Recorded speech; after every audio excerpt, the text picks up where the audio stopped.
penyertaan Tuhan yang begitu luar biasa dalam kehidupan kami. Kalau kami ada sebagaimana kami ada pada sore hari ini, itu semua karena kasih dan anugerah-Mu dalam kehidupan kami Tuhan. Tuhan Yesus, inilah kami Tuhan, Kau boleh setiap kami Tuhan. Kau boleh setiap hati kami Tuhan yang rindu Tuhan, untuk kami memuji membesarkan nama-Mu Tuhan Yesus. Karena Engkau terlebih dahulu telah menyenangkan kami Tuhan, Kau telah memberkati kami Tuhan Yesus. Terima kasih Tuhan Yesus. Kami yakin dan percaya Tuhan, ketika kami datang kepadamu Tuhan, ketika pujian dan penyembahan boleh dinaikkan Tuhan, kami boleh mengalami Tuhan Yesus hadirat-Mu yang begitu luar biasa Tuhan Yesus. Jemaat yang sakit Tuhan boleh Tuhan sembuhkan, yang lemah Tuhan boleh kuatkan, yang terbeban berat boleh Tuhan lepaskan Tuhan Yesus. Sehingga ketika kami pulang dari tempat ini Tuhan, kami boleh mengalami hal yang luar biasa Tuhan. Kami boleh mengalami pemulihan yang luar biasa dalam kehidupan kami. Kami boleh mengalami sukacita, berkat yang luar biasa yang Kau berikan dalam kehidupan kami. Terima kasih Tuhan Yesus. Ini ibadah-Mu Tuhan. Kau ambil alih dari awal, tengah sampai akhirnya Tuhan Yesus. Biarlah nama-Mu yang dimuliakan, diagungkan, ditinggikan Tuhan. Terima kasih Tuhan Yesus. Kami siap Tuhan untuk memuji besarkan nama-Mu. Mari jemaat Tuhan yang siap memuji besarkan nama Tuhan, bersama-sama kita mau katakan amin. Haleluya. Kau Bapa kami yang baik Tuhan, Kau selalu hadir dalam kehidupan kami. Tidak pernah sedetik pun Tuhan Engkau meninggalkan kami. Terima kasih Yesus.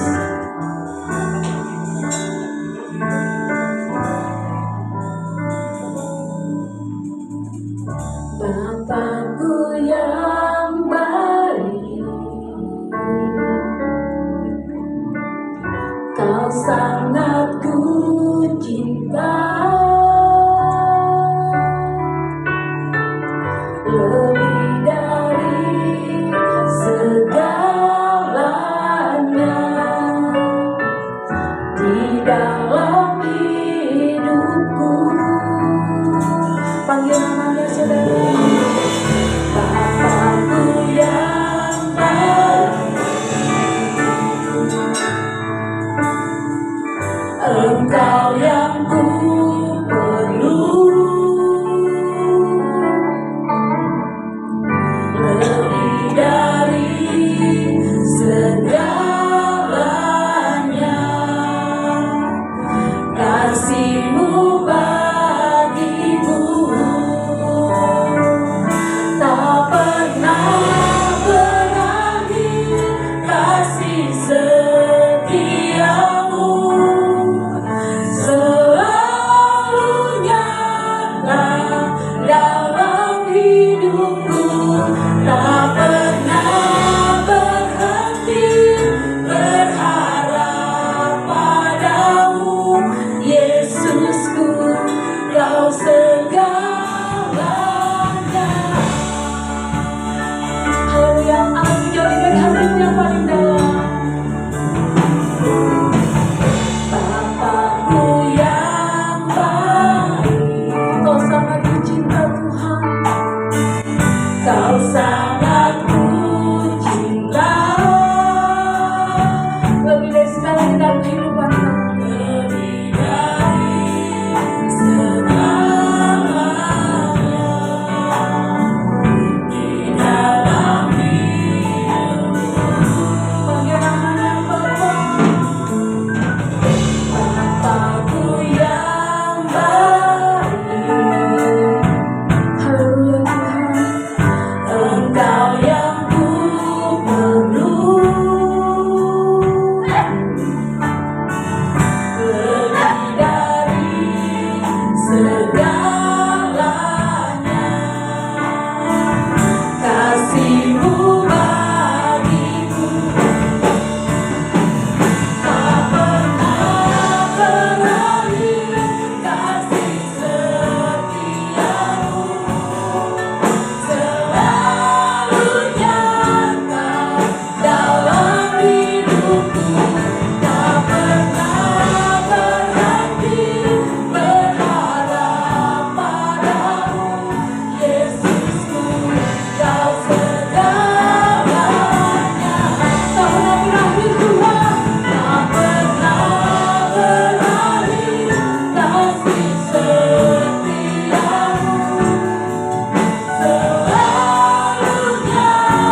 siap lebih dalam lagi Tuhan memuji besarkan nama-Mu. Mari jemaat Tuhan yang siap memuji besarkan nama Tuhan, bersama-sama kita mau katakan amin, haleluya. Saya rindu sekali kita memberikan jabat tangan ya, sebanyak mungkin. Haleluya, tapi memberikan senyum yang termanis. Haleluya.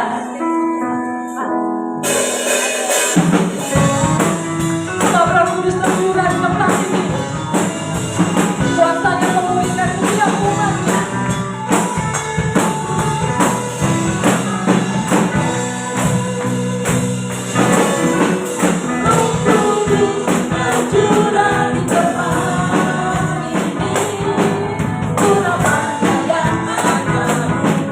Memulihkan umat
Haleluya. Datanglah ke baitnya dengan hati bersyukur, dengan nyanyian dan pujian, sebab Dia baik dalam kehidupan kita.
Tiba saatnya kita akan mendengarkan firman Tuhan.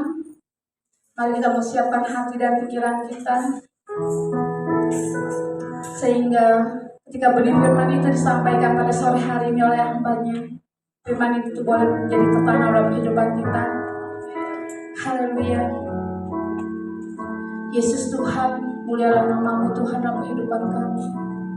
Sebab Dia seperti-Mu Tuhan, yang sanggup untuk memulihkan keadaan kami, yang sanggup untuk menyembuhkan sakit penyakit kami, yang sanggup Tuhan Yesus untuk membangkitkan semangat kami yang patah.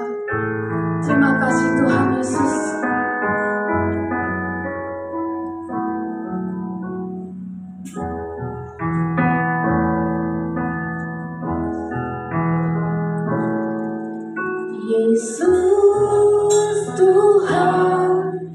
mulialah namanya, Yesus Allahku, besar kasih-Nya, dahulu, sekarang, dan sampai selamanya. Kasih-Nya tak pernah berubah. Yesus Tuhan, mulialah namanya, Yesus Allahku, besar kuasa-Nya, dahulu, sekarang,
Bapak yang kami sembah di dalam nama Tuhan Yesus. Terima kasih Tuhan buat hari ini. Kami boleh berkumpul di rumah-Mu Tuhan. Untuk kami boleh berbakti, beribadah Tuhan. Kepada-Mu saja, Allah yang hidup, Allah yang kami sembah, Sang Juru Selamat kami. Terima kasih buat kesempatan yang baru ini Tuhan. Untuk kami boleh memuji, menyembah Engkau. Bahkan sebentar kami akan mendengar kebenaran firman-Mu. Biarlah Tuhan setiap kami mau membuka hati dan pikiran kami. Kami hari ini datang mau belajar Tuhan. Kami nggak mau dikhotbahin, tapi kami mau belajar sesuatu sehingga hidup kami boleh diubahkan.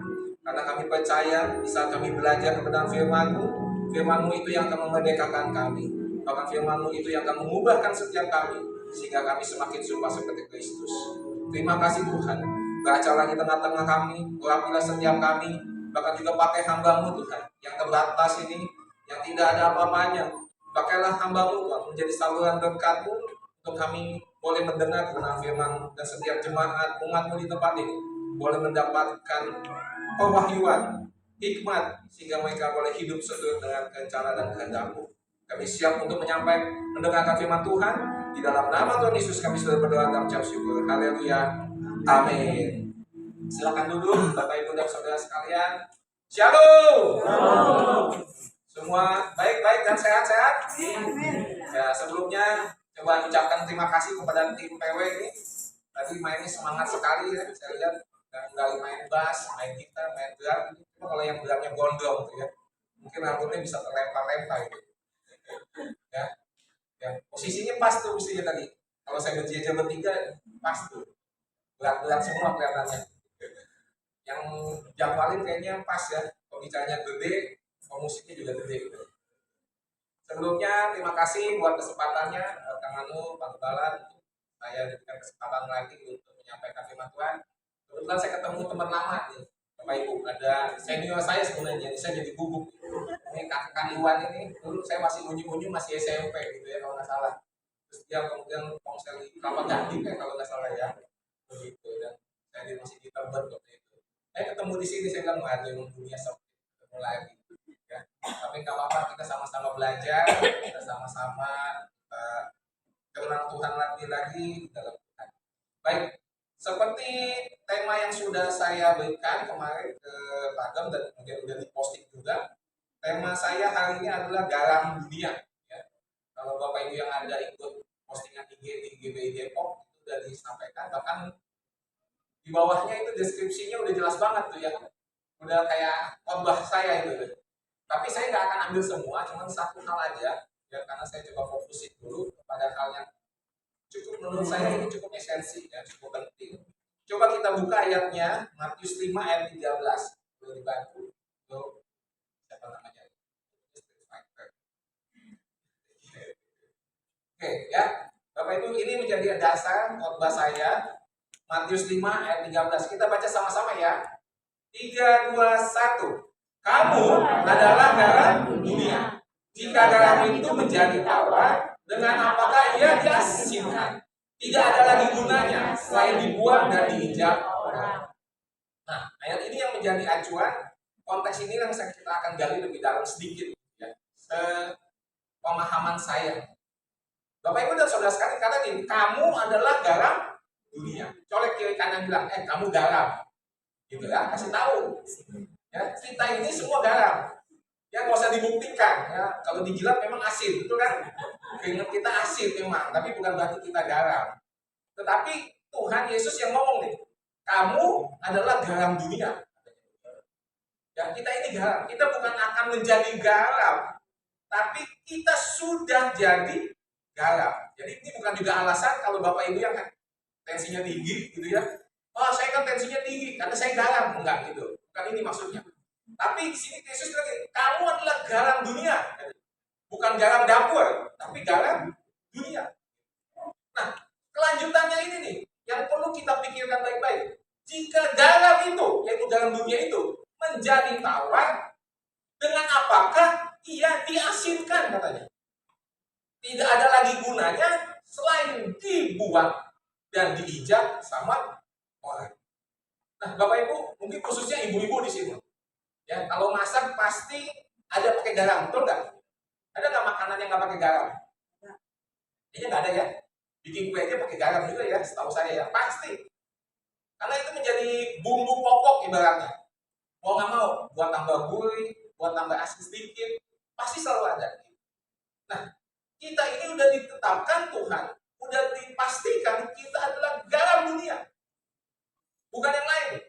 Cuma masalahnya, jika garam dunia itu menjadi tawar, mau diapain lagi katanya? Bisa nggak diasinin lagi? Ya, saya nggak tahu nih, saya belum pernah teliti. Untuk zaman sekarang bisa nggak sih garam yang udah tawar diasinin kembali dengan teknologi yang ada? Nggak tahu. Pernah dengar mungkin? Ada Bapak Ibu dengar?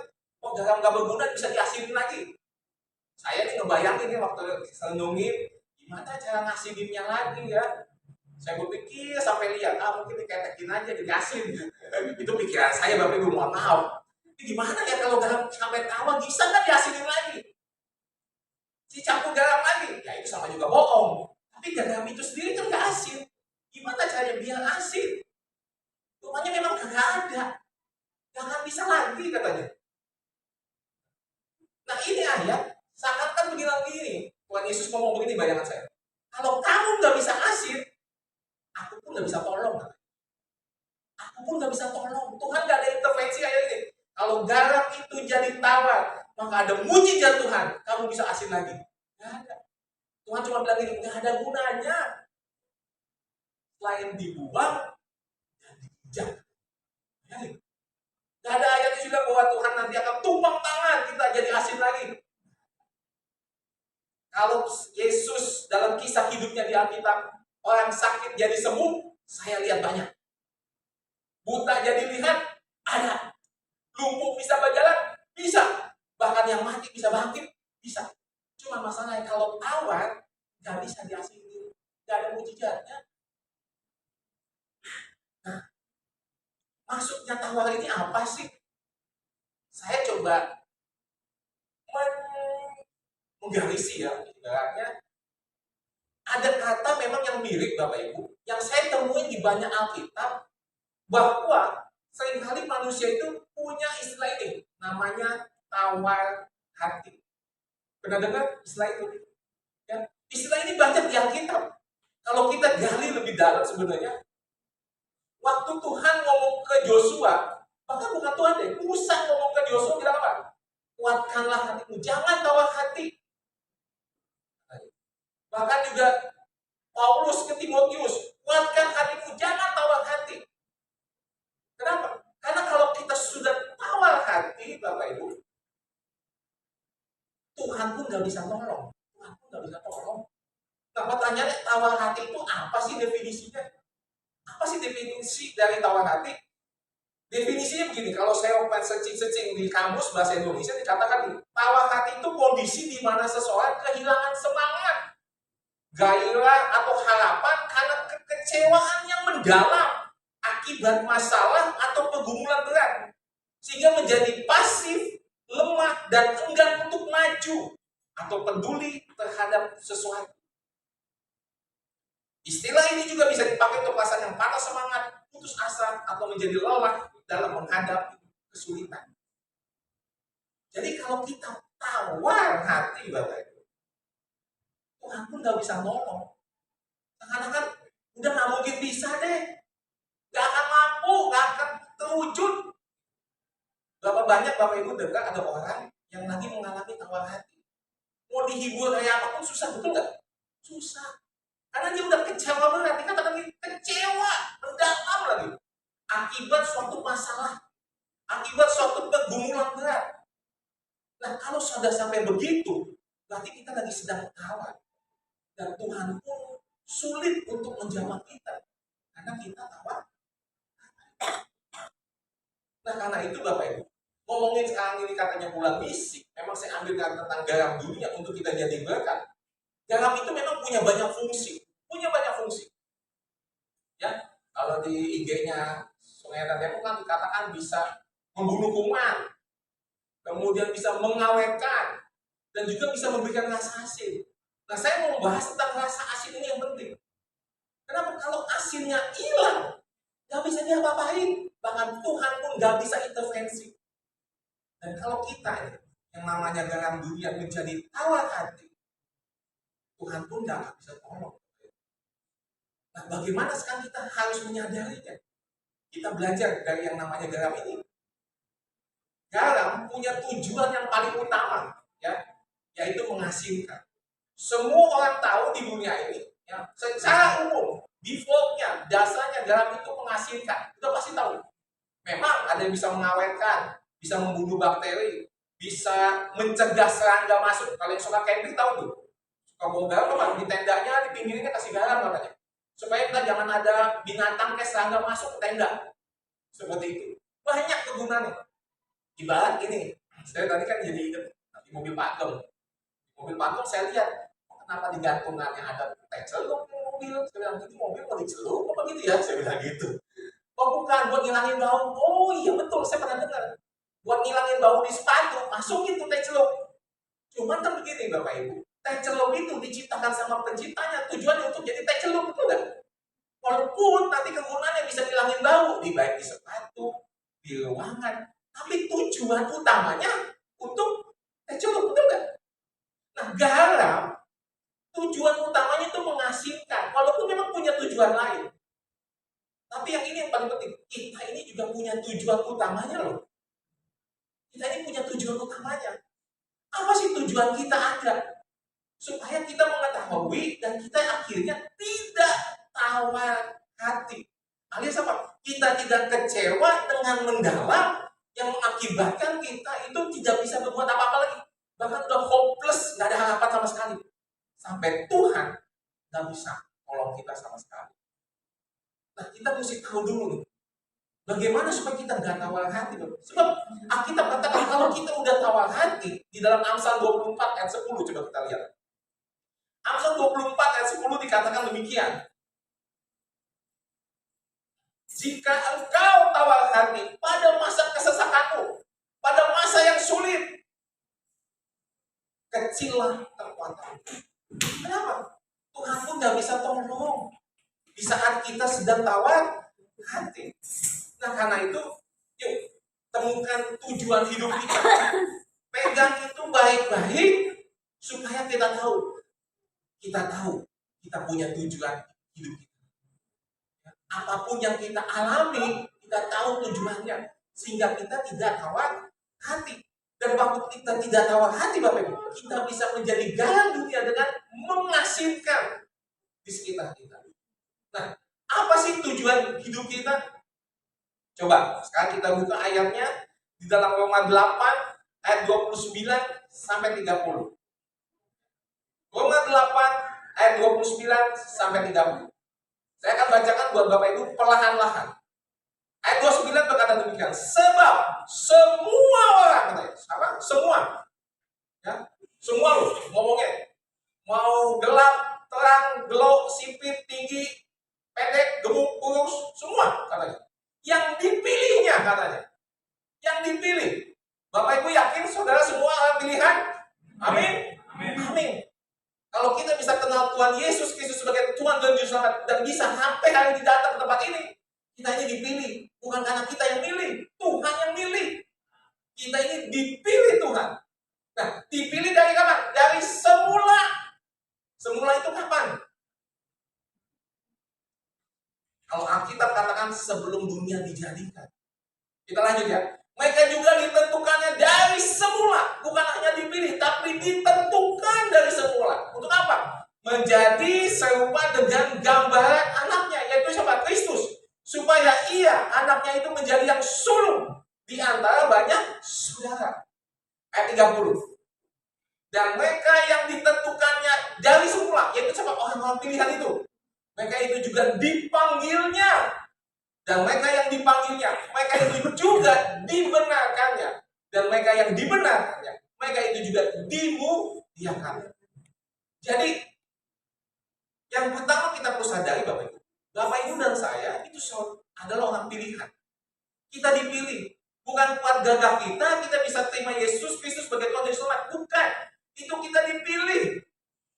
Karena itu waktu kita menginjili, mendoakan orang tua kita, kayak saudara kita, kayak anak kita, kayak tetangga kita kita minta Tuhan menangkan mereka. Karena walaupun kita udah berusaha menunjukkan perbuatan baik, kalau dia belum kenal Tuhan, ya memang belum Tuhan yang bergerak. Karena memang cuma Tuhan yang bisa memenangkan. Kita ini cuma alat.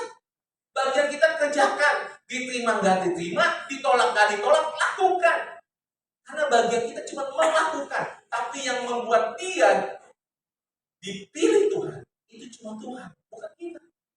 Jadi kita nggak perlu juga sombong. Kalau ada banyak banyak jiwa yang kita menangkan, itu bukan kita. Ataupun kita menjadi kecewa, kenapa setiap kali kita bersaksi, nggak ada yang bertobat. Karena Nabi di Alkitab aja juga ada begitu. Tahu Bapak Ibu siapa? Yang khotbah nggak pernah bertobat-tobat? Bapak tahu kan? Iya, Yeremia. Bukan karena kita yang menobatkan Tuhan. Tapi kalau kita dipilih Tuhan, itu karena kasih karunia Tuhan, anugerah. Dan kita sudah dipilih. Dan bukan hanya dipilih. Proses ini, tadi di ayat 30. Yang dipilih, dipanggil. Kemudian dibenarkan. Lalu nanti dimuliakan. Nah ini ada prosesnya Bapak Ibu. Supaya tujuan hidup kita itu menjadi serupa Kristus. Tapi ada proses yang harus dijalani. Enggak sekedar dipilih, tapi dipanggil lebih mendalam lagi. Kemudian dibenarkan. Dan kemudian baru dimuliakan. Bapak Ibu tahu di Kejadian 1 ayat 6, manusia diciptakan serupa dan segambar dengan Allah, betul? Saya kasih perumpamaan. Ini saya punya plastik kecil Bapak Ibu. Bapak Ibu tahu ini apa? Ini biasanya kalau di tukang gorengan atau di tukang ini kasih nih, biar tangan kita nggak kotor. Sarung tangan plastik, ya.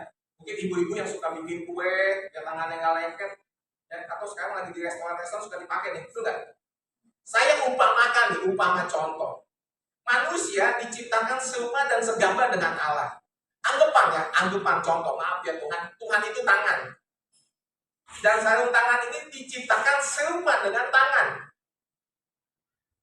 Waktu kita dipilih oleh Tuhan, kita menerima Yesus Kristus Tuhan dan Juru Selamat, maka Alkitab mengatakan, maka roh kita diperbaharui dan Roh Kudus ada tinggal di dalam kita. Dan kita menjadi baik Roh Kudus. Ibaratnya begini nih, contoh. Jadi sarung tangan ini diisi sama tangan ini. Kita. Ada Allah di dalam kita. Maaf sobek, saking lengket.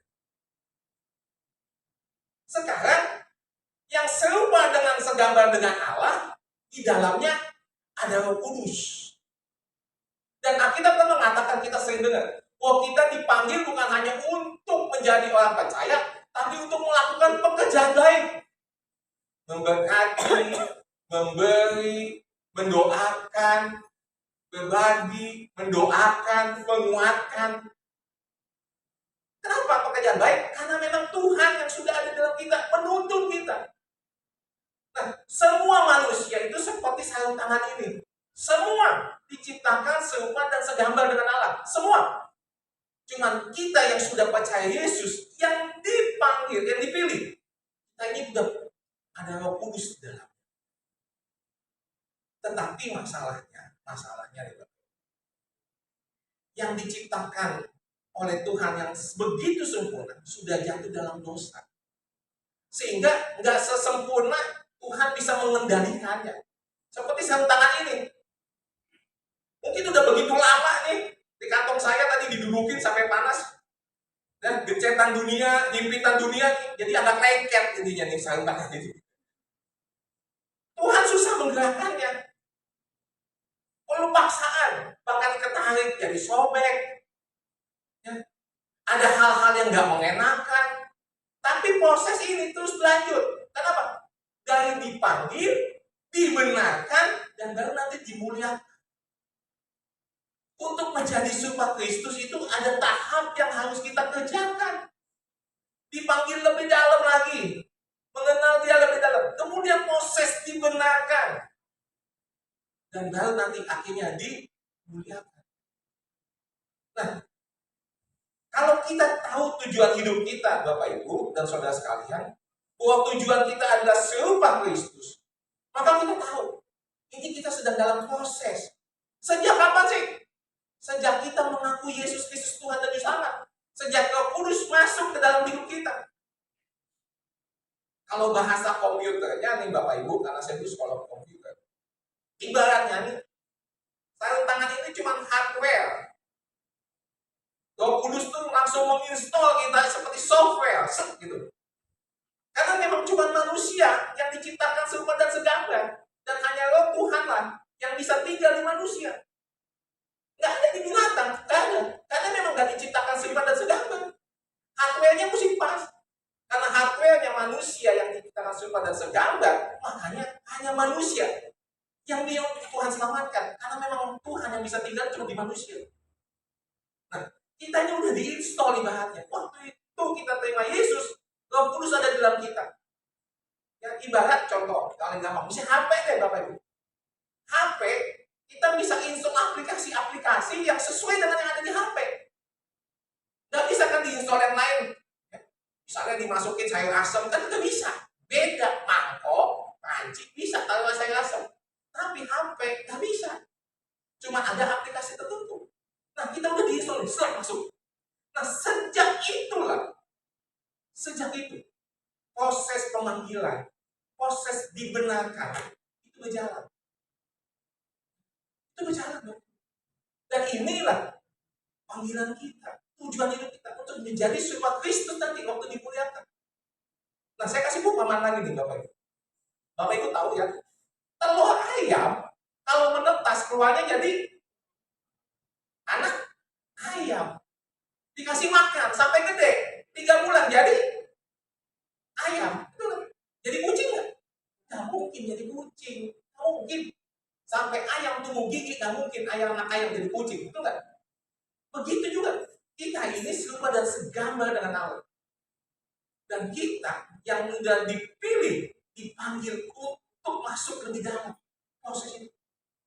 Contohnya gini, paling gampang. Ada raja sama ratu menikah punya anak. Lahirlah anak laki-laki yang disebut pangeran. Dia ini calon pengganti bapaknya menjadi raja. Tapi karena masih baik, harus banyak dididik. Dia masih disusui, masih disapi, masih disuapin, masih dikasih popok. Walaupun mungkin kelakuannya makin jadi anak-anak, bandelnya minta ampun. Lihat, loncat sana, loncat sini. Tapi dia ini anak raja loh, ini pangeran. Dan dia mesti dididik bagaimana cara duduk, bagaimana cara berjalan, bagaimana cara makan. Kan gak otomatis. Walaupun DNA-nya, DNA raja dan ratu. DNA-nya udah ada loh.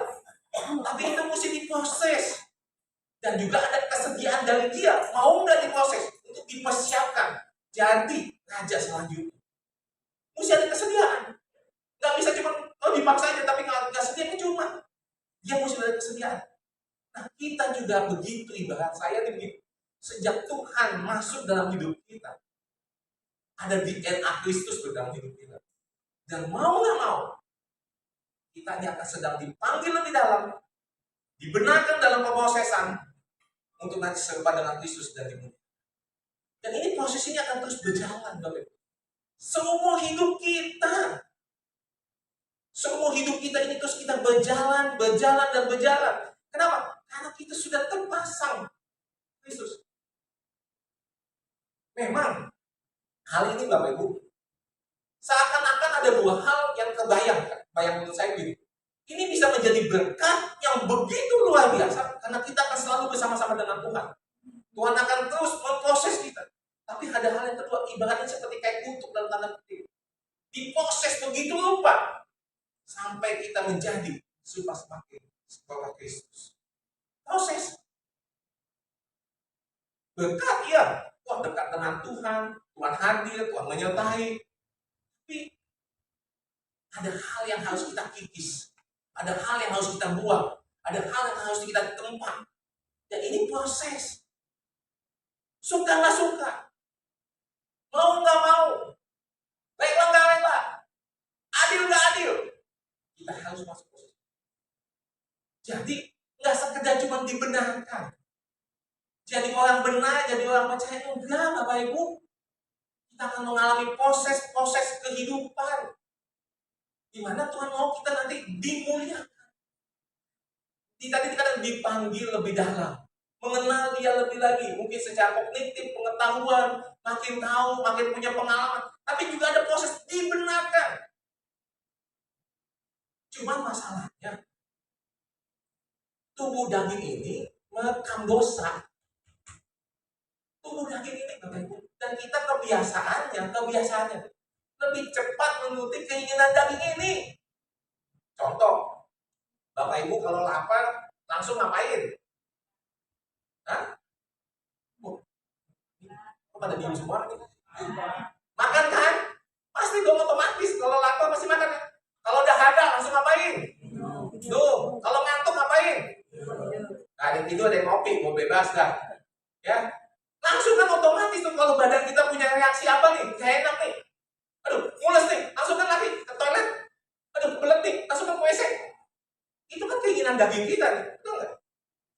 Selalu dari kecil kita itu otomatis memenuhi keinginan daging kita. Ini normal.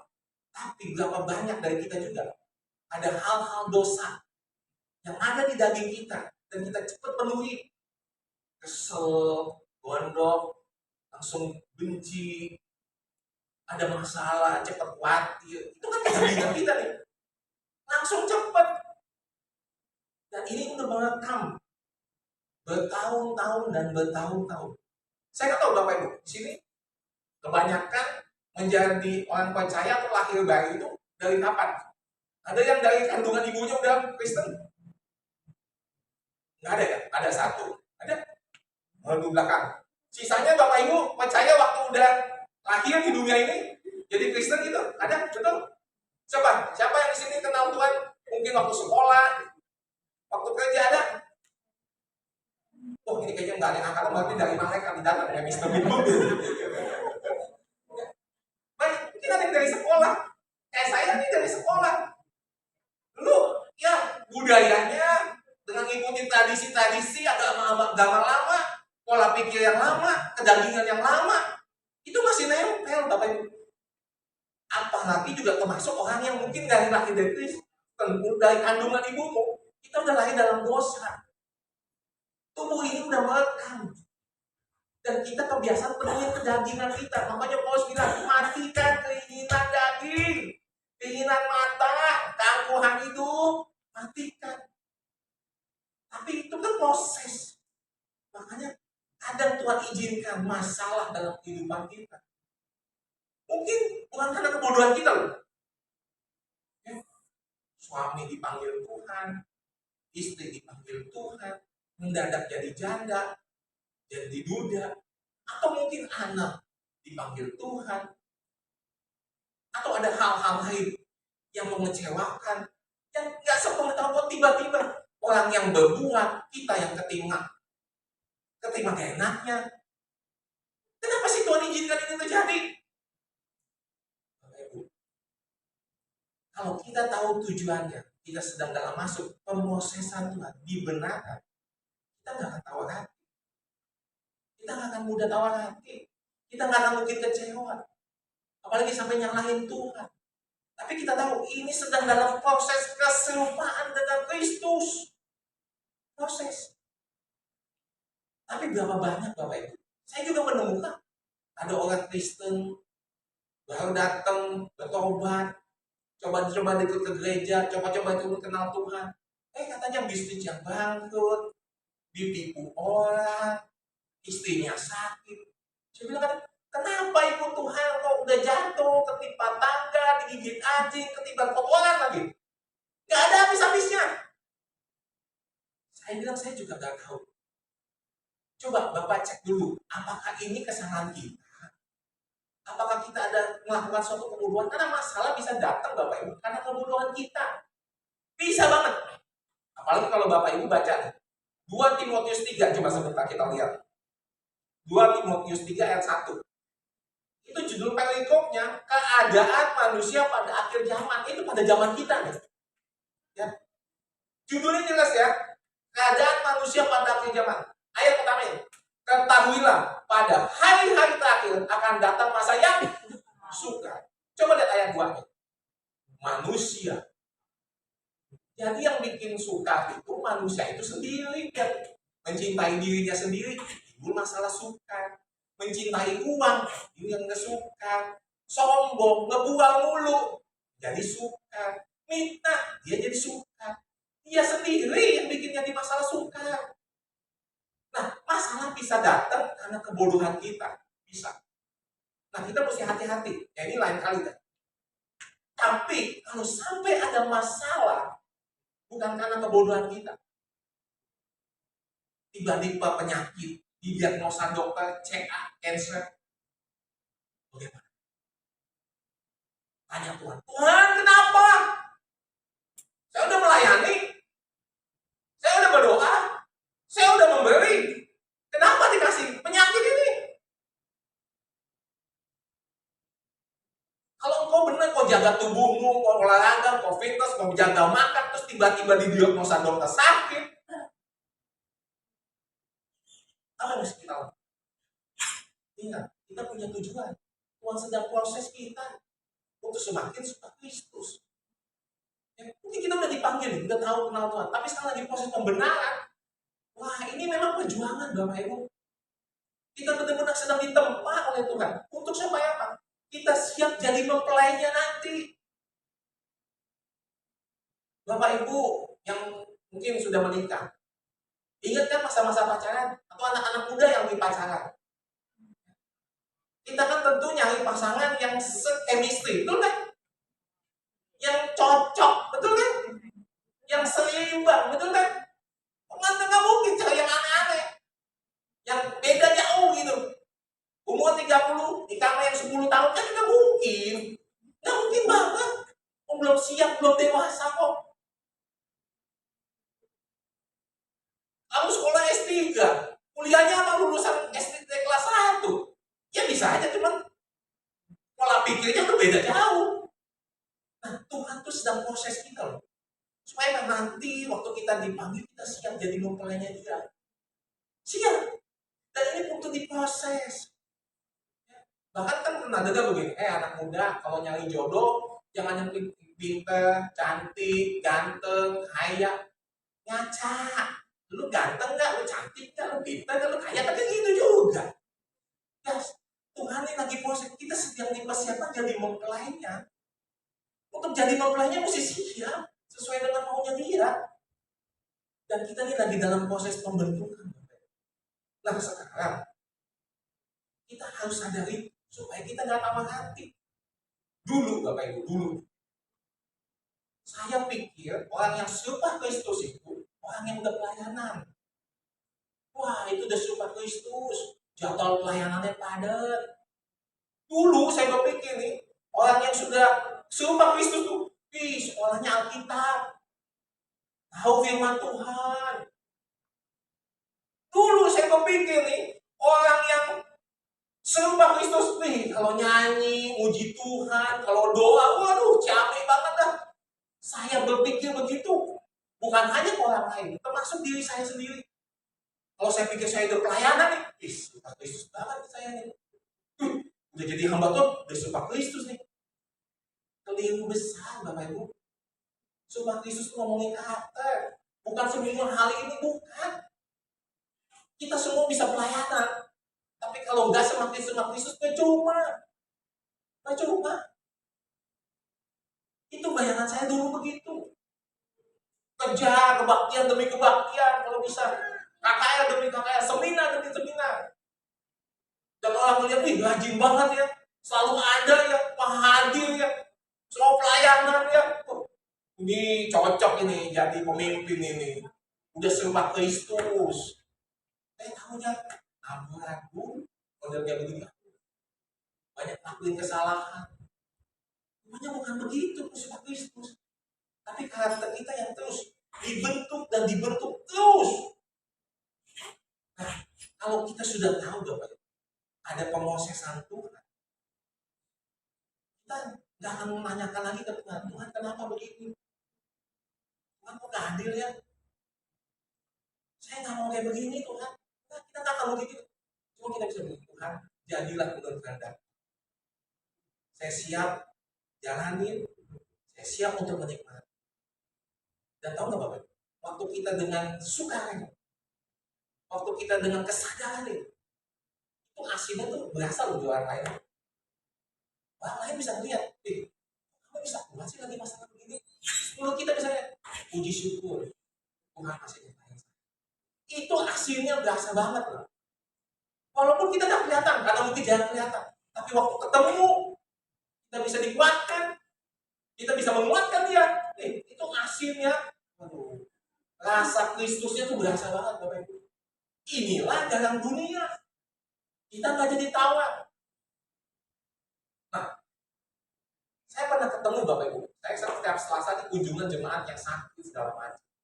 Ada satu ibu-ibu Bapak Ibu, saya lihat luar biasa sekali. Dia ini sakit CA. Saya nggak tahu Pak, CA-nya apa khusus apa pankreas ya. Saya sampai kaget loh. Dia sampai kemonya 31 kali. Saya bilang, ada ya orang kemo 31. Hah? Itu kalau nggak kuat badannya juga dompetnya mesti kuat kan begitu. Kok bisa? Setahu saya itu kemo antik 10. Itu aja udah aduh ampun katanya. Ini 31 saya bilang. Masih kuat. Dan tahu waktu kita besuk nih, selalu ngomongnya sukacita, haleluya. Atau rambutnya udah botak, badannya udah kayak tengkorak, kurus kering, bangun aja udah susah, tapi semangatnya, semangat.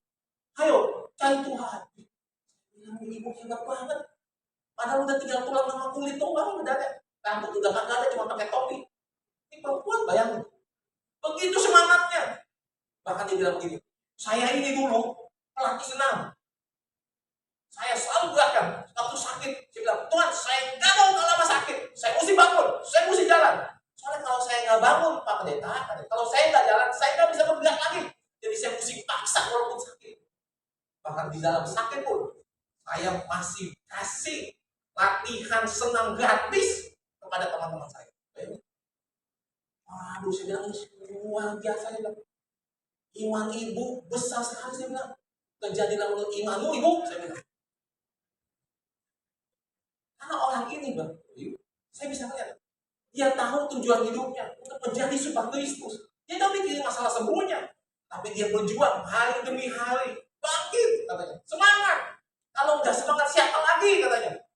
Kalau kita nggak ngandelin Tuhan siapa lagi? Suami juga lagi sakit. Anak semua lagi entah di mana. Kita sendiri yang bisa menguatkan diri kita bersama Tuhan. Itu hasilnya ampun, saya bilang ini hasil bahkan ini baru dalam dunia. Tapi juga ada bapak-bapak sakit. Karena sentuh baru 7 bulan habis Imlek kemarin. Aduh, kenapa Tuhan kasih saya begini? Padahal udah bisa lama juga. Kenapa Tuhan? Kok saya sampai begini? Tangan nggak bisa bergerak, nggak bisa datang lagi. Sampai ini udah gak ada hasilnya. Kenapa? Karena dia nggak sadar tujuan hidupnya. Oh, kita sedang diproses. Tubuh ini cuma sementara, Bapak Ibu. Memang kita perlu rawat, kita perlu jaga makan, olahraga, iya. Tapi kalau sampai terjadi sesuatu yang nggak kita duga, saya percaya ada seizin Tuhan untuk memproses hidup kita. Dan waktu kita tetap mengandalkan Tuhan, kita nggak kecewa, kita nggak tawar hati, kita sedang membagikan rasa Kristus bagi orang sekitar kita. Gak usah banyak ngomong loh. Dengan kita kasih tunjukkan semangat kita, tunjukkan kita masih berharap terus kepada Tuhan, orang bisa melihat hasilnya. Orang kita bisa bilang beda tuh. Ini benar-benar Tuhan ada dalam itu. Tapi orang di luar dunia bilang bingung buat makan sama-sama nasi, tapi orang ini beda banget ya. Dia nggak tahu ada Tuhan di dalamnya. Nah inilah yang dimaksud garam dunia ini. Kita bisa menghasilkan orang lain tanpa bikin hal-hal yang banyak hal. Tapi di saat hidup kita nih sedang banyak hal yang menghimpit kita, kita tetap bisa mengandalkan. Saya nggak tahu Bapak Ibu punya masalah apa. Saya pun di sini juga punya masalah Bapak Ibu. Saya sering cerita masalah dengan anak saya yang sampai hari ini pun belum selesai. Dan seperti tadi Pak Sugeng bilang, bukan masalah, saya pun diproses untuk lebih sabar, juga lebih murah hati, untuk bisa menguasai diri. Bapak Ibu, ngadepin anak kebutuhan khusus gak gampang, jujur. Kenapa? Saya dulu juga mempertanyakan, Tuhan kenapa saya punya anak seperti ini, saya salah apa? Tapi sejak saya tahu bahwa saya sedang masuk dalam prosesnya Tuhan, dan seizin Tuhan, Tuhan akan bekerja untuk saya tetap bisa mengasihi kamu. Karena itu ada dua hal. Kalau kita mau tetap rasa asing kita, rasa Kristus ada di dalam kita. Yang pertama, jadilah dirimu sendiri. Gak usah membandingkan. Kok dia begitu ya? Kok dia begini ya? Kok saya begini ya? Kenapa ya? Gak usah. Garam gak pernah bandingin dirinya sama lada. Kok saya asin, dia pedes. Saya mau pedes dong. Sama gula, enak dia manis. Saya asin. Jadilah dirimu sendiri. Gak usah kita membanding-bandingkan. Alkitab katakan begini. Di dalam Galatia 6 ayat yang keempat. Gue kalau ganti. Galatia 6 ayat yang keempat dikatakan demikian.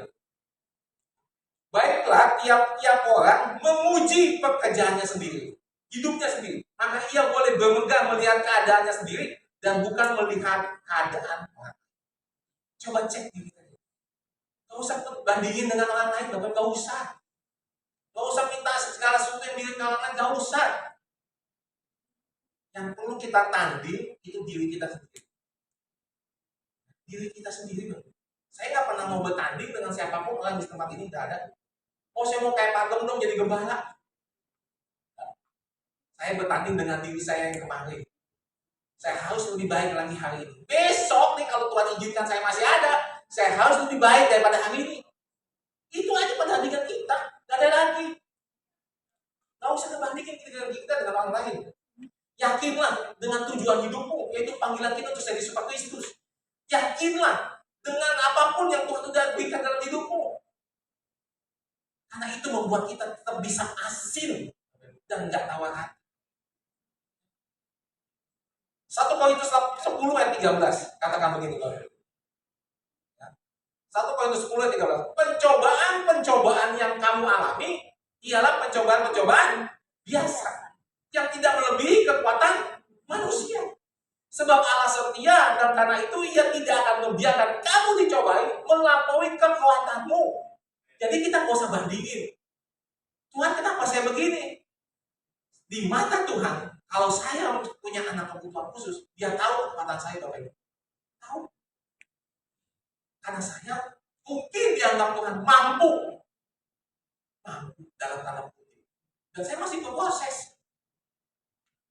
Benar-benar berproses, Bapak Ibu. Saya melihat waktu saya mulai angkat tangan Tuhan, saya nggak tahu gimana. Saya udah pernah emosi, saya pernah marah sama Tuhan.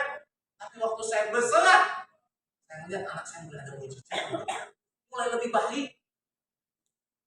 Ada hal-hal yang dibukakan, Bapak Ibu, yang nggak pernah saya minta, nggak pernah bayangin. Amin. Karena Tuhan lihat saya mampu. Dan pada waktu kamu dicobai, ini ayat ini kadang suka dilengkapin. Orang cuma ngasih taunya ayat yang A sama B doang nih. Yang C nya tuh. Pada waktu kamu dicobai, ia akan memberikan kepadamu jalan keluar. Untuk apa sih jalan keluar? Bukannya bebas. Sehingga kamu dapat menanggungnya.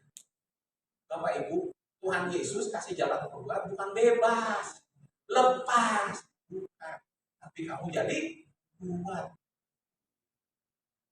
Masalah ada, tapi kau kuat. Bukannya hilang masalahnya, kayak anak saya langsung sembuh. Enggak. Dia kasih jalan keluar supaya saya kuat. Sampai kapan saya nggak tahu, itu terserah Tuhan. Bapak Ibu punya masalah, Tuhan kasih jalan keluar. Tapi bukan bebas, bukan lepas, tapi engkau jadi kuat. Waktu engkau kuat, tindakanmu menunjukkan kekuatan, mulutmu menunjukkan kekuatan, hasilnya itu berasa. Hasilnya berasa. Berasa banget. Nah yang kedua, bagaimana supaya kita tetap asing? Nggak usah nonjolin diri, nggak usah. Nggak usah pamer ini lagi susah. Nggak usah. Bapak Ibu, khususnya ibu-ibu deh paling tahu nih. Kalau bapak, ibu-ibu lagi masak, ya, terus dikasih makanan, bapaknya, garamnya kelihatan di makanannya. Kira-kira mau dimakan nggak? Ya.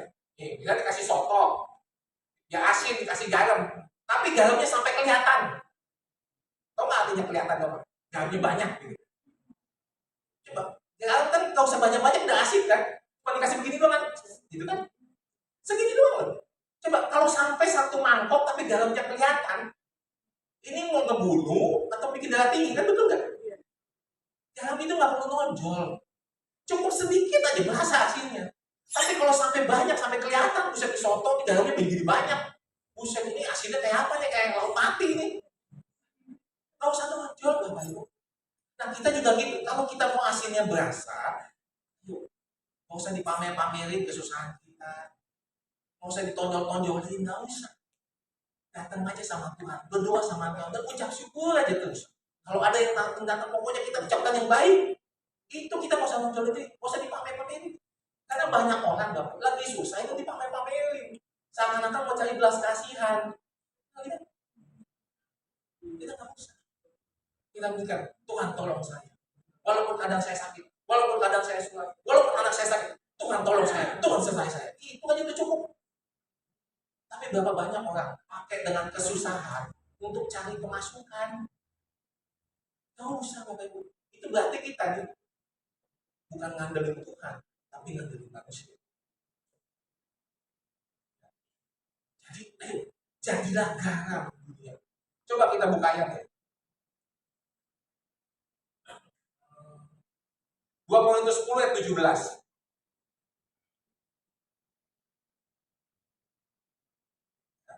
Dikatakan ini, tetapi barang siapa bermegah, hendaklah ia bermegah di dalam Tuhan. Artinya apa? Dia mengucap syukur. Jangan bermegah dengan penyakitmu, dengan masalahmu, gak usah, tapi bermegah di dalam Tuhan. Nah, kemudian, sekali lagi, 2 Korintus 12 ayat yang ke-9 yang terakhir. 2 Korintus 12 ayat yang ke-9 dikatakan begini. Tetapi jawab Tuhan kepadaku, cukuplah kasih karuniaku bagimu, sebab justru dalam kelemahanlah kuasaku menjadi sempurna.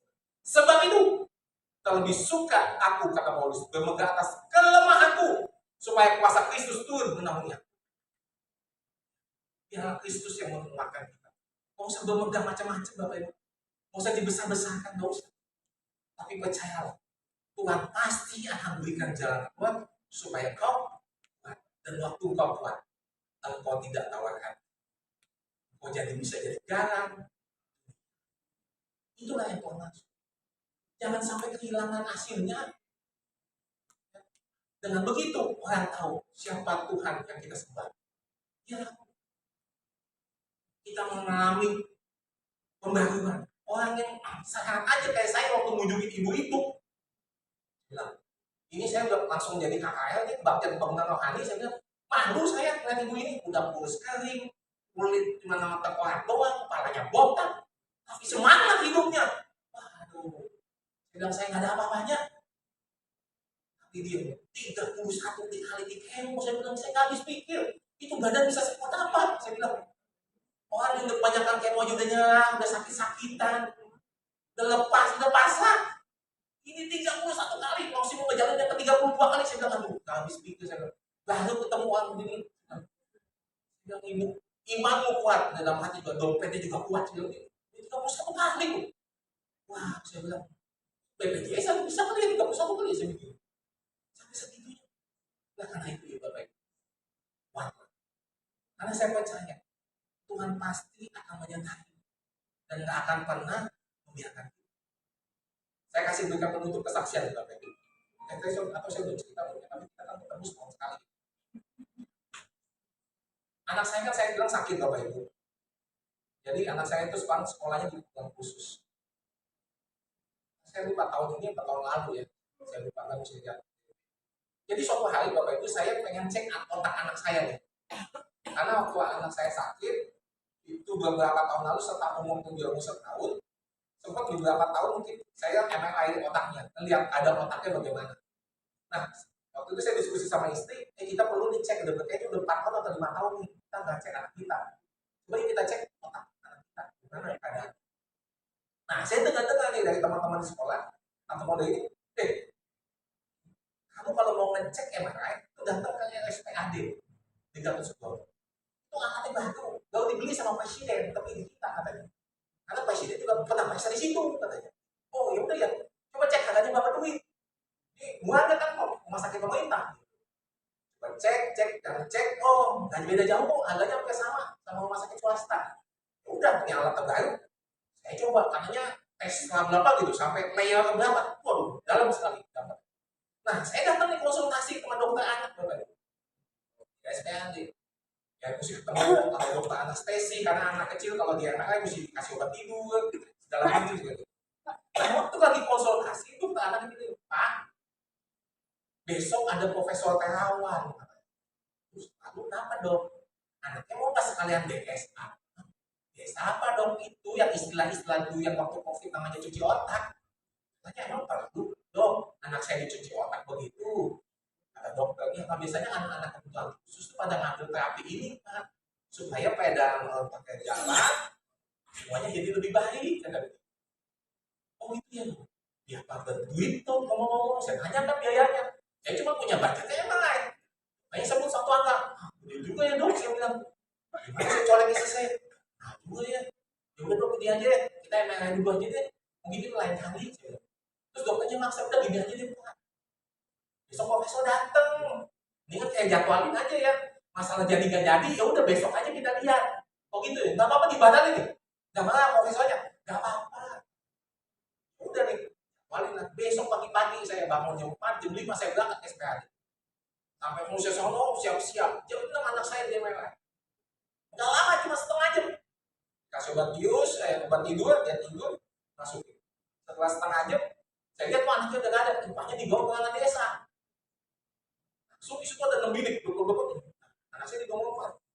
Saya tanya ke dokter anak saya, dokter anak saya, dok, emang anak saya perlu di desa? Coba kita lihat, tadi sih bilangnya asisten profesor sudah bawa aja ke desa. Wah, itu banyak juga nih, saya cuma mikir duitnya aja, gitu kan. Aduh, mahal nih, mana nih duitnya ada kan gitu. Terus saya udah konsultasi sama profesor katanya. Profesor tuh kalau udah datang Bapak Ibu, ini ruangan, lagunya langsung rohani.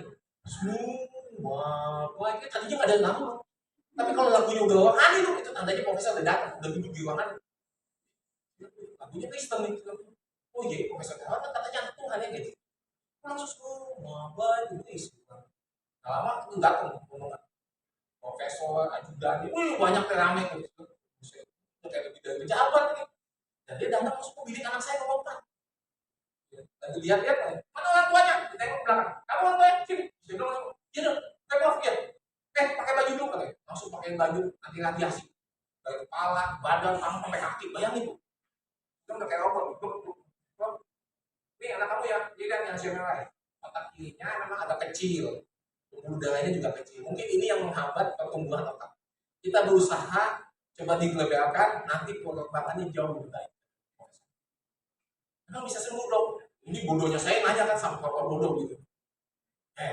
Yang nyembuhin Tuhan, itu cuma berusaha diperbaiki saya sama dia. Gitu. Oh iya Pak, iya. Jadi kita berusaha aja katanya. Ini kan anak bapak mau 8 tahun. Ya. Pengembangan otak anak itu menurut dia maksimal paling telat itu 8 tahun. Walaupun kalau misalnya susu-susu yang di iklan-iklan bilangnya 5 tahun, masih ada waktu sampai 8 tahun. Tenang, kita coba berusaha. Nanti Tuhan yang menyembuhkan. Jadi gitu. Sebentar, saya diskusi dulu. Biayanya berapa duit kan gitu, saya tanya istri gimana nih? Diskusi gitu. Udah masuk ruangan, maksudnya mau dikeluarin lagi. Aduh gimana ya? Udah kita bongkar tabungan sedang di celengan. Udah, kamu sini temenin. Saya ingat mau di BlackBerry sini, masukin tuh. Kelihatan tuh di TV-nya, screen-nya. Jalurnya apanya kan dikontras begitu. Kelihatan mau pakai tembok sini. Gak lama, 15 menit. Artinya profesor udah kerjain, udah selesai ditarik semua ditutup sama dia. Udah, itu keluar. Udah ya Pak, itu udah coba kerjain. Ya, kita berdoa aja supaya lebih baik. Oke. Nah, terus profesor balik ke bilik kelima. Cuma dilihat, saya lihatin anak saya. Gak lama, mungkin nggak nyampe 2 menit atau 3 menit. Itu supir kaget, rombongan kurang apa di belakang. Profesornya langsung keluar. Bilik 1, 2, 3, 6 kagak disentuh sama dia. Itu dia balik ke sana, terus katanya mau pergi lagi, mau ketemu pejabat, ketemu presiden. Wah, udah. Saya nggak tahu apa-apa lagi. Besoknya minggu depan saya konsultasi. Habis biasa langsung pulang tuh sorenya karena saya udah biasa aja, nggak ada perubahan apa-apa. Saya liatin, bahkan ya otaknya berubah ya, biasa aja. Saya mikir ya habis diapain sih nih? Udah duitnya banyak lagi. Aduh Tuhan, udah saya pasang ya. Minggu depan saya kontrol nih, ketemu nih, wah anak saya tantang teteh, profesor masih, ini ada kemarin ya, sini, mana kamu? Ya kalau boleh sih nanti bilang lagi, aduh dalam hati, aduh buru, goblok, nggak tahu aja duitnya bakal, saya bilang gitu. Udah terus foto kan, cek gitu, saya suka mau foto, saya posting dong iseng, lempar ke Facebook, lempar ke YouTube. Tahu nggak bapak? Nggak nyampe sehari, pada nanya, gimana caranya ketemu Profesor Terawan? Lu datang aja kayak sekali. Emang gampang ketemu dia? Emang kenapa? Gua mau ketemu dia 6 bulannya gak dapet. Sesusah itu, saya bilang. Iya, mau banget pada ceritain. Gimana caranya ketemu Profesor Terawan? Gua gak tahu, kok gua ditawarin. Itu saya udah jadwal nih. Dari tahun kemarin gak dapet katanya. Saya ngomong, sesusah itu ya ketemu Profesor, saya bilang. Loh saya ditawarin, saya bilang. Wah, lu bener-bener dapat kemurahan Tuhan, kata gitu. Saya nggak tahu begitu susahnya ketemu profesor. Tapi ini saya ditawarin besoknya langsung ketemu, saya bilang. Ya terus saya bilang begini. Ya kalau memang jalannya Tuhan, bisa aja jadi. Bayangin. Saya nggak pernah tahu itu sesusah itu ketemu profesor. Saya bilang. Saya cuma ditawarin. Waduh, saya bilang sampai minta tolong tuh gimana dong ditanyain susahnya. Aduh, gue gak tahu, udah datang aja. Saya nggak tahu. Saya juga pertama kali juga itu ngejek ke SPAD. Saya bilang, ngapain saya cuma sakit tentara? Saya takut sama tentara. Saya bilang, ini ngapain? Kalau bukan urusan anak, saya bilang. Coba orang semua bertanya-tanya, gimana caranya? Dan saya nggak tahu. Saya bilang. Dari situ saya mulai bersyukur Tuhan. Terima kasih. Nah, nggak apa-apa lah Tuhan, mungkin luas selengan. Tapi kalau memang ini bisa jadi pengobatan yang baik buat anak saya ini juga jalan Tuhan yang Tuhan bukain, saya percaya ada pembukaan. Dan puji Tuhan, anak saya udah jauh lebih baik, sebentar. Memang nggak langsung. Dulu masih publik lagi, sekarang udah pintar, bisa tulis sendiri. Dulu nggak bisa lompat 2 kaki, sekarang udah bisa. Dulu nggak bisa tulis, sekarang bisa tulis. Sekarang hobinya nyanyi, yakin di gereja tadi cuma nyanyi. Kalau nggak mau nyanyi nangis, dia bilang ini nyanyi mulu kerjanya. Puji Tuhan dah, siapa tahu jadi WL nanti, bisa cerita di Depok. Siapa sangka Bapak Ibu?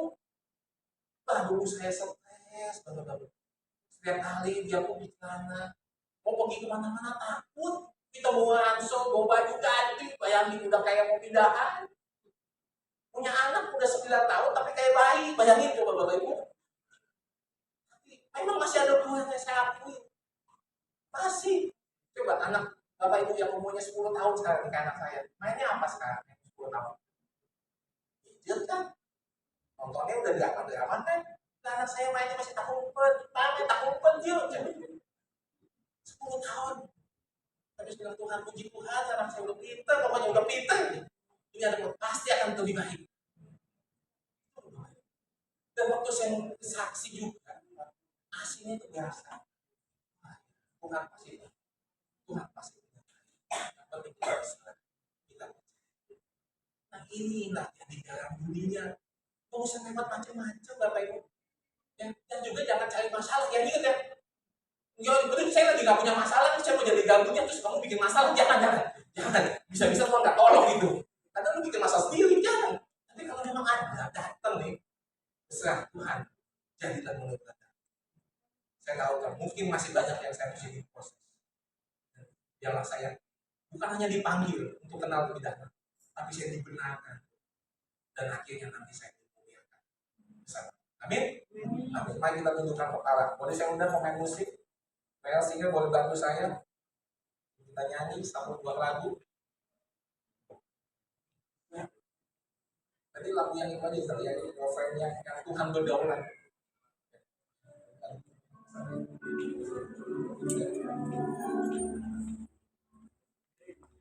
Ayo Bapak Ibu, ambil waktu sesaat ini kita hampiri Tuhan. Mungkin ini bukan khotbah tentang misi untuk kita menjangkau jiwa gimana, tapi lebih kepada kita bagaimana kita bisa menjaga hati supaya tidak tawar hati, dan biar kita bisa mengasinkan. Ada rasa asin, ada rasa Kristus di sekitar kita, sehingga mereka tahu ada Tuhan dalam kehidupan kita. Mari nyanyikan lagu ini, kita berserah kepada Tuhan. Engkaulah Tuhan, Engkaulah Raja, berdaulat atas hidupku, ku berserah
saudara sekalian, hari ini saya rindu berdoa buat Bapak Ibu yang mungkin hari ini sedang mengalami masalah, kesulitan, hal-hal mungkin yang gak mengenakan. Hari ini mungkin engkau sedang bertanya-tanya, Tuhan, kenapa Tuhan? Kok saya yang ngalamin Tuhan? Bapak Ibu, Tuhan mau kita lebih dekat dengan Dia dan semakin suka dengan Dia. Inilah tujuan hidup kita.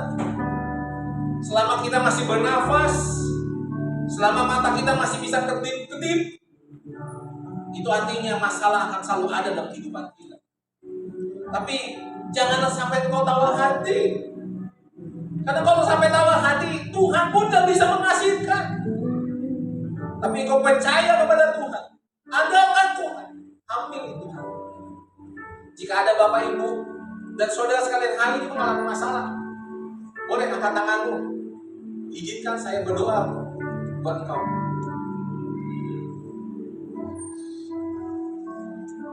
Terima kasih yang sudah angkat tangan. Bapak Ibu sembah di dalam nama Tuhan Yesus.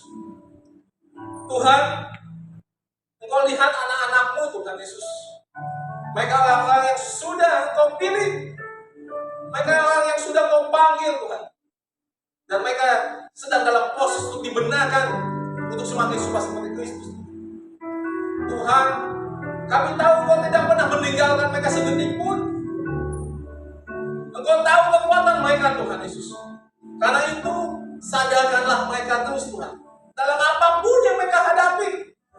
Entah itu masalah sakit penyakit, masalah keuangan, masalah hubungan, masalah kesepian, masalah apapun Tuhan. Tolong mereka Tuhan Yesus.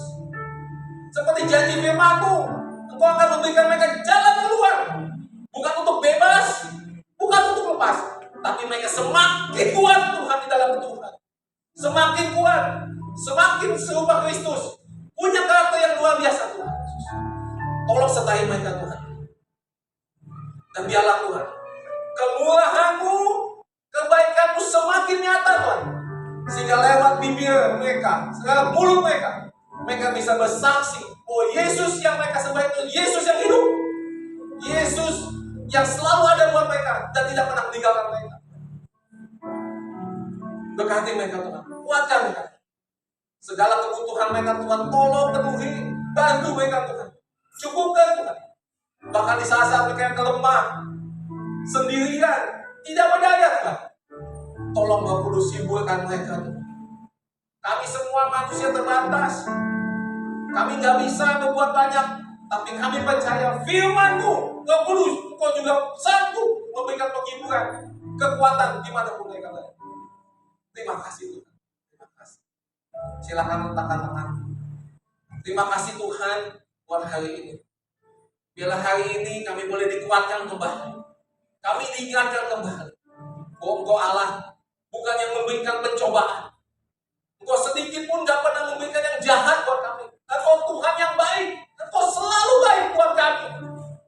Karena itu Tuhan, sadarkan kami terus bahwa Engkau Allah yang selalu baik buat kami. Tidak ada hal jahat pun yang Kau berikan. Bahkan ada hal jahat yang datang dalam kehidupan kami. Engkau sanggup mengubahnya menjadi kebaikan ya Tuhan.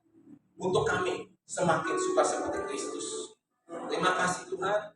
Berkati setiap jemaat umat-Mu di tempat ini, setiap pelayan Tuhan, pemimpin, penggembala, keluarga, semua diberkati Tuhan. Sehingga mereka semakin suka seperti Kristus. Dan mereka memiliki rasa kasih, rasa Kristus itu boleh dibagikan bagi semua orang di sekitar mereka. Mengatakan firman Tuhan ini dan teruslah bekerja Tuhan dalam kehidupan kami. Semua kita yang percaya kita katakan amin. Tuhan Yesus berkati. Engkaulah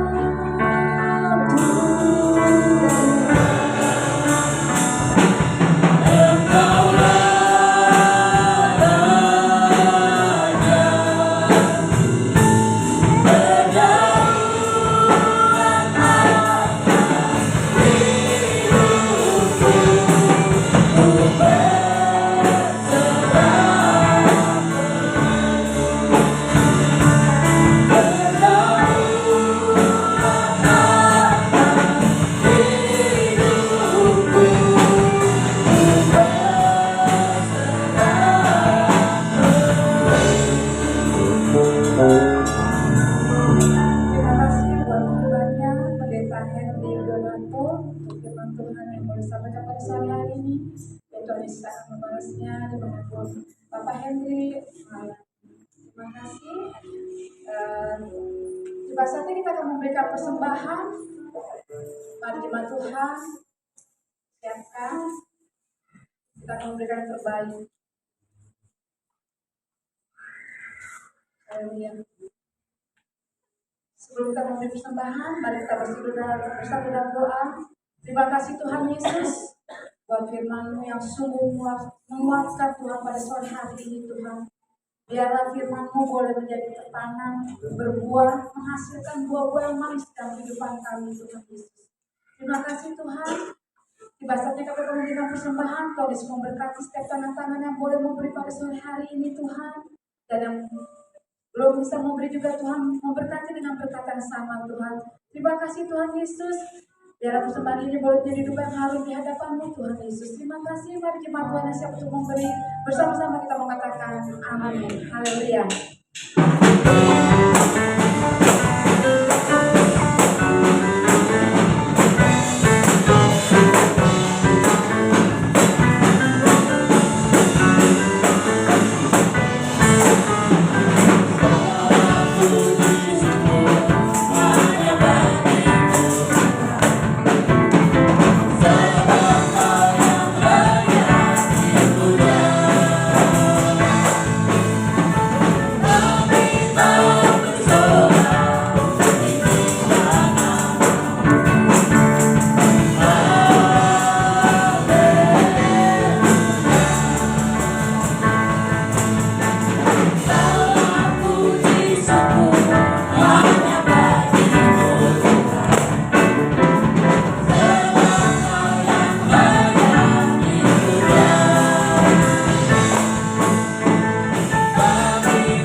Tiba saatnya saya akan bacakan pengumuman. Kita akan mengadakan ibadah PPW gabungan di GBI Sungai Yordan Roksi pada tanggal 27 September jam 10 pagi. Bagi jemaat yang mau ikut boleh mendaftarkan diri dan akan disediakan angkot. Dan kita akan bersama-sama untuk ke GBI Roksi Mas. Untuk waktunya nanti akan diinfokan lagi. Yang kedua, seperti biasa kebaktian tips dan youth pada hari Sabtu jam 5 sore. Untuk tempatnya nanti akan diinfokan di grup tips dan youth. Dan untuk pengumuman selanjutnya ada dari tim Tamborin. Untuk waktu dan tempat saya persilakan.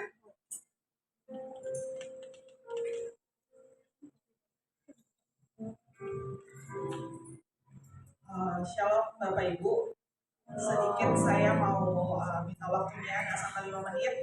Jadi saya mewakili tim Tamborin. Kalau Bapak Ibu minggu lalu dan hari ini melihat anak-anak tim Tamborin itu ada aksi dana, itu tujuannya untuk apa? Tujuannya untuk membeli tamborin asli 9 buah ya Bapak Ibu. Bedanya apa asli dan yang kita pakai itu yang replika? Bedanya apa yang asli? Boleh didengerin dulu nanti saya jelasin. Kalau yang replika bisa kelihatan ya. Dan perbedaan yang asli itu adalah hologram. Membrannya dari hologram, kayunya sama besinya juga yang bagus. Satu tamborinnya harganya 700.000. Kalau yang replika itu dari plastik, bukan dari hologram. Harganya saya 75 sampai 100.000 mungkin. Jadi harganya 7 kali lipat dari yang asli. Terus kenapa kita mau pakai yang ori?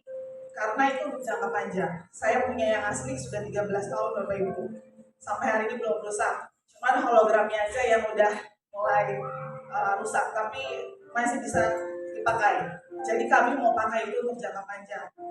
Karena kami baru beli yang replika itu 2 tahun lalu.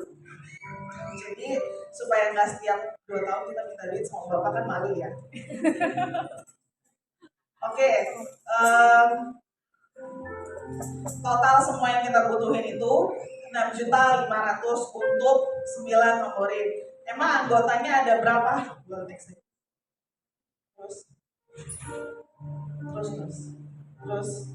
Terus anggotanya ada 10.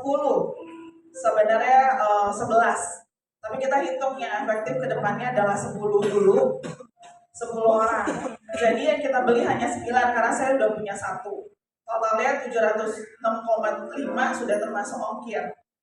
Kita gak cuma cari dengan aksi dana jualan, tapi yang pastinya sudah diizinkan Bapak Gembala dan bukan gereja nggak bisa kasih ya Bapak Ibu. Kami ini punya inisiatif sendiri untuk mencari dana dengan jualan beserta dengan cari donatur. Gereja akan support karena target kita sampai Desember. Yang pasti Bapak udah bilang dan mengizinkan gereja akan support ketika Desember kalau tidak terpenuhi. Ya hari ini kalau saya minta juga Bapak pasti langsung kasih. Itu aja. Dan yang bertanggung jawab untuk pembelian atau anggaran dana ini boleh naik ke atas. Satu aja. Itu yang bertanggung jawab adalah Rahel sebagai koordinator tamborin dan Fani sebagai sekben beserta teman-teman tamborin dan juga saya ya Bapak Ibu. Jadi kita juga cari dananya transparan, sejujur mungkin, tidak akan main-main karena kami tahu itu uang buat kemuliaan nama Tuhan. Itu aja, Tuhan berkati.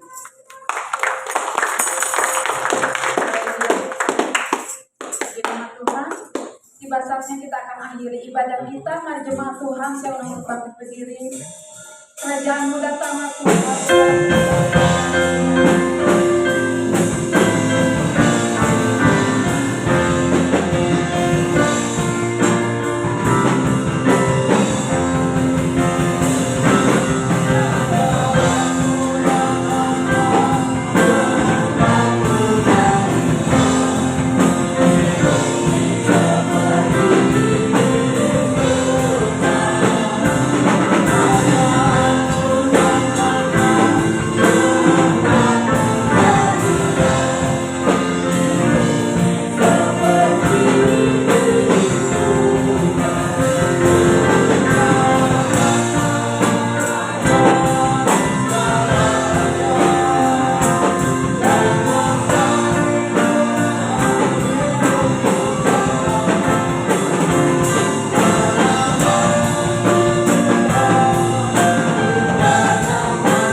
menerima doa berkat. Mari kita sama-sama berdoa, doa yang diajarkan oleh Tuhan kita. Mari kita berdoa. Bapa kami yang ada di surga, dikuduskanlah nama-Mu, datanglah kerajaan-Mu, jadilah kehendak-Mu di bumi seperti di surga. Berikanlah kepada kami pada hari ini makanan kami yang secukupnya, dan ampunilah kami akan kesalahan kami seperti kami juga mengampuni orang yang bersalah kepada kami. Dan janganlah membawa kami dalam pencobaan, tapi lepaskanlah kami daripada yang jahat. Karena Engkaulah yang mempunyai kerajaan dan kuasa dan kemuliaan sampai selama-lamanya. Amin. Bapak Ibu, saudara, dari ibadah kita sudah selesai dan kita kembali ke tempat kita masing-masing. Mari kita arahkan hati dan tangan kita untuk terima berkat Tuhan pada saat ini. Diberkatilah hidupmu, diberkatilah keluargamu, diberkatilah sekolah, kuliah, pekerjaan, dan usahamu, diberkatilah pelayananmu. Apapun yang kau kerjakan dibuat berhasil oleh karena Tuhan dan bagi kemuliaan Tuhan. Anugerah yang melimpah dari Bapa di surga, kasih setia dari Tuhan kita Yesus Kristus, serta persekutuan yang manis, pertolongan, penghiburan, kekuatan, serta pimpinan dari Allah Roh Kudus, kiranya menyertai kita hari ini sampai Tuhan Yesus datang untuk kedua kalinya. Terimalah berkat ini dan menjadilah berkat dimanapun kita berada. Supaya percaya dan terima berkat. Sama-sama kita katakan amin. Tuhan Yesus berkati. Selamat sore, selamat hari Minggu.